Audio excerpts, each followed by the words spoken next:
Only Murders in the Building Season 5 is out in full on Disney+. 10 new episodes of the cozy, humorous murder mystery starring Steve Martin, Martin Short, and Selena Gomez.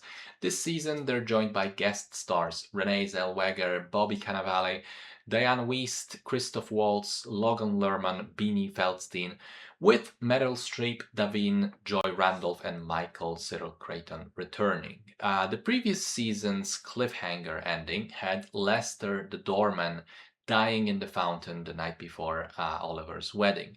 We pick up the story shortly afterwards, with the main crew trying to solve that murder and another one of a New York mobster who was running a secret gambling parlor underneath the building. So some of the suspects include the two widows, the three different billionaires circling the Arconia, a new doorman, a new robot doorman, and Mabel's childhood friend who is now a massive pop star. So I think as far as the general quality of the seasons goes, this was one of the weaker ones. And that is not to say it's bad. I think it's all right, but it doesn't reach quite the same heights that, for instance, season 1 or 4 did for me.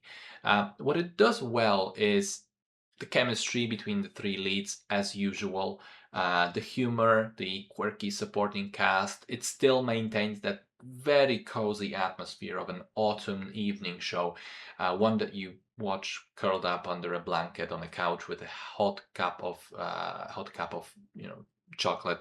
The music is still great, so are the costumes. However, the main plot felt largely unfocused this time around, with a great many subplots being introduced and either seemingly going nowhere and only being explained at the very end, or actually going nowhere, like the whole son of Christoph Waltz stuff. I think people like Waltz himself and Beanie Feldstein will feel largely wasted. The roles are surprisingly small and not particularly meaningful. I think there are some plot lines, the billionaires themselves, the robot replacing a human, which begged for something actually interesting to be done with them to no avail.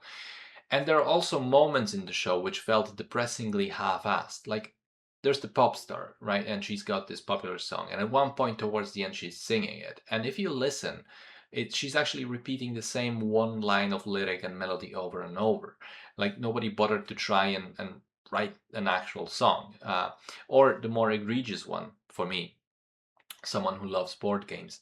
There's a plot introduced where these three billionaires are so bored with having achieved everything in life that they organize board game evenings between themselves and play each other for thrills.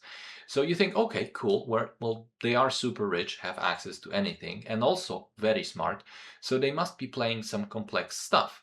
But no, they literally just play Yahtzee and I think Jenga, which I'm sorry, but Yahtzee is a dumb fucking game, and nobody above the age of 6 plays it, especially not outside of America. Nobody plays it for real, and especially if you're a board game enthusiast or a geek, which these characters are said to be.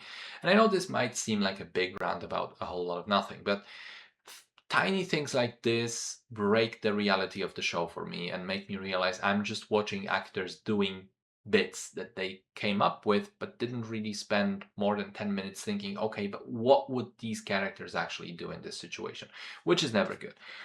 Anyway, I may have made it seem like it's a bigger deal than it is, but despite the meandering plot, some useless storylines and pacing issues, I had enough fun with the jokes and the main characters that by the time the mystery was resolved in the end, I was like, eh, you know what? Fine. I still enjoyed it. So I think if you have watched the previous seasons and liked the show thus far, I think this one is still decent enough to continue. And if you're not a fan already, well, this one ain't gonna convince you now.